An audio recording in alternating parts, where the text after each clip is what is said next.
আসসালামু আলাইকুম। আমি আজকে আপনাদের সাথে পারফেক্ট একটা ডোনাটের রেসিপি শেয়ার করব। এরকম রেসিপি সচরাচর কিন্তু ইউটিউবে দেখানো হয় না, খুব কম মানুষই আছে একবারে পারফেক্ট রেসিপি শেয়ার করে। তো চলুন মূল রেসিপিতে চলে যাই। প্রথমে আমি এখানে 400 গ্রাম ময়দা নিয়েছি। আপনারা অবশ্যই গ্রামের মাপে মেপে নেওয়ার চেষ্টা করবেন। তো 400 গ্রাম ময়দার সাথে আমি এখানে চিনি দিলাম 45 গ্রাম পরিমাণ। এরপর আমি এখানে লবণ দিয়ে দিচ্ছি 8 গ্রাম। তারপর আমি ইস্ট দিয়ে দিব 8 গ্রাম। এটা অ্যাঞ্জেল ব্র্যান্ডের ইস্ট। এরপরে দিয়ে দিচ্ছি আমি এখানে গুঁড়ো দুধ 25 গ্রাম পরিমাণ। আমি ইস্ট এবং লবণটা কিন্তু দুইটা দুই পাশে রেখেছি। অবশ্যই এটা দুইটা দুই পাশে রাখার চেষ্টা করবেন, কারণ লবণটা ইস্টকে অ্যাক্টিভ হতে বাধা দেয়। তো এই জন্য দুইটা দুই পাশে রাখবেন। মিশে গেলে সমস্যা নেই, কিন্তু যখন রাখবেন, দেখা গেছে আপনি অন্য একটা কাজে গেলেন, তখন ইস্ট এবং লবণ একসাথে মিশে গিয়ে বা একসাথে থেকে এটার কার্যকারিতা নষ্ট করে দেয়। এরপর এখানে আমি পানি নিয়েছি 200 গ্রাম পরিমাণ। 200 গ্রাম পানির মধ্যে আমি 50 গ্রাম পরিমাণের একটা ডিম ভেঙে দিয়ে দিচ্ছি। এই ডিমটা কিন্তু ময়দার সাথে দেওয়া যাবে না, না হলে কিন্তু একটা দলা দলা ভাব চলে আসবে। অবশ্যই এটা পানির সাথে দিবেন, তখন আর দলা দলা ভাব থাকবে না।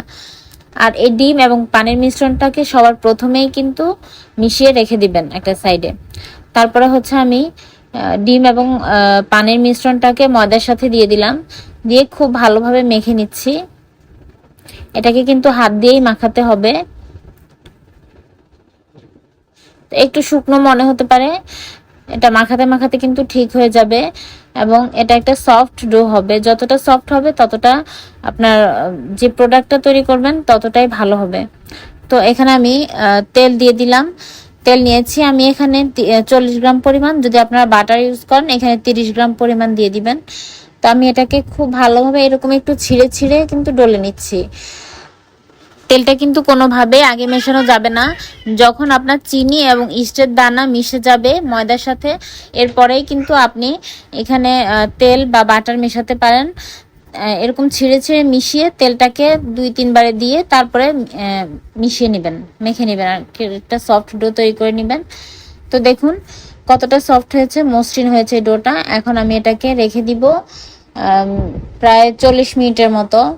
40 মিনিটের মতো আমি ঢেকে রেখে দিচ্ছি। আর এখানে কিন্তু গরম পানি ব্যবহার করা যাবে না। ইস্টের যখন আমি পানিটা ব্যবহার করেছি এটা কিন্তু নর্মাল তাপমাত্রার পানি ছিল। তো 40 মিনিট পর আমি ফিরে এসেছি এবং ডোটা দেখুন কতটা ফুলে উঠেছে। আর এটার ভেতর থেকে আমি বাতাসটাকে বের করে দিচ্ছি।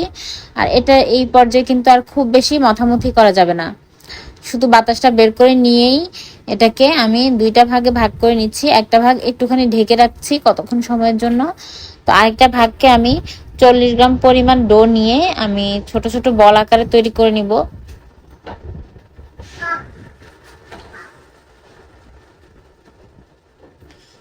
আপনি চাইলে এখানে আমি যে 40 গ্রাম নিয়েছি এটা মিনি সাইজের ডোনাট হবে। আপনি যদি লার্জ মানে বড় সাইজের ডোনাট তৈরি করতে চান তাহলে কিন্তু 60 গ্রাম পরিমাণ ডো নিতে পারেন। দেখুন আমি কিভাবে এই বলটাকে প্রথমে একটু মসৃণ করে নিয়েছি। মসৃণ করে তারপরে হাত দিয়ে একটু গোল করে নিচ্ছি। প্রথমটাতে আমি একটু তেল লাগিয়ে তারপর করেছি, এর পরেরটাতে আমি একটু ময়দা ছিটিয়ে ময়দা ডাস্ট করে তারপর আপনাদেরকে দুইভাবেই দেখিয়ে দিচ্ছি। দুইভাবেই করে নিতে পারবেন, তেল অথবা ময়দার সাহায্যে।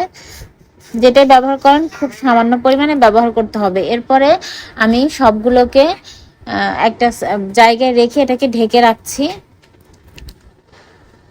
প্রায় 20 মিনিটের মতো ঢেকে রাখলেই হবে। 20 মিনিট পর সবগুলো ফুলে উঠবে। ফুলে ওঠার পরে এইগুলোকে আমি ভাজতে চলে যাব। নিচে একটু তেল দিয়ে অথবা ময়দা ডাস্ট করে আপনি এটাকে রাখবেন, নাহলে কিন্তু টেবিলের সাথে লেগে যেতে পারে বা যেই স্পেসে রাখবেন ওখানে কিন্তু লেগে যেতে পারে। এরপরে আমি এগুলোকে এখন ভেজে নিব। যখন আপনি তেলে ছাড়বেন তেলটা কিন্তু সামান্য একটু গরম হলেই হবে। খুব বেশি গরম তেলে ভাজলে এগুলো দেওয়ার সাথে সাথে লাল হয়ে যাবে, ভেতরটা কাঁচা থেকে যাবে। তাই তেলটা ঠান্ডা অবস্থায় দিতে হবে। মানে তেলটা যখন চুলায় দিবেন 5-10 মিনিট হয়ে গেলে তখন আপনি এই ডোনাটগুলো ছাড়বেন। আর একেবারে লো হিটে ভাজতে হবে। তো কাঙ্ক্ষিত কালার চলে আসলে আমি ডোনাটগুলোকে তুলে নিচ্ছি। সবগুলো ডোনাট রেডি হয়ে গিয়েছে, এখন আমি এগুলোকে একটা ছিঁড়ে দেখিয়ে দিব আপনাদেরকে।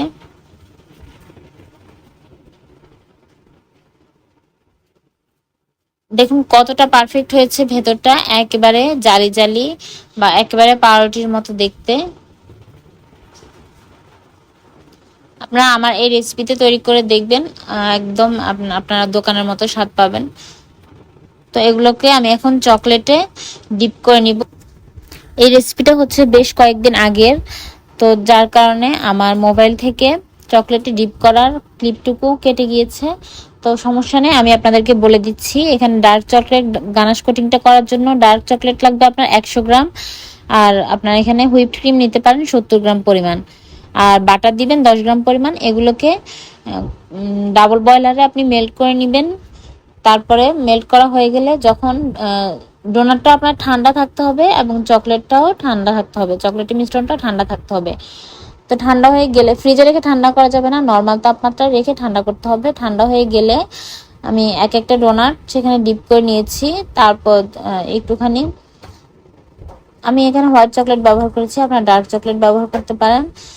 তো উপরে আবার ডার্ক চকলেট দিয়ে আমি এই ডিজাইনটা করে নিচ্ছি। কিভাবে করছি সেটা দেখে অবশ্যই বুঝতে পারছেন। তো এই তো আমার সবগুলো ডোনাট রেডি হয়ে গিয়েছে। আশা করছি আপনাদের কাছে ডোনাটের রেসিপিটা ভালো লেগেছে। যদি ভালো লাগে অবশ্যই পাশে থেকে লাইক কমেন্ট করে উৎসাহ দিবেন। তো আমি আজকের মতো এখানে বিদায় নিচ্ছি। আল্লাহ হাফেজ।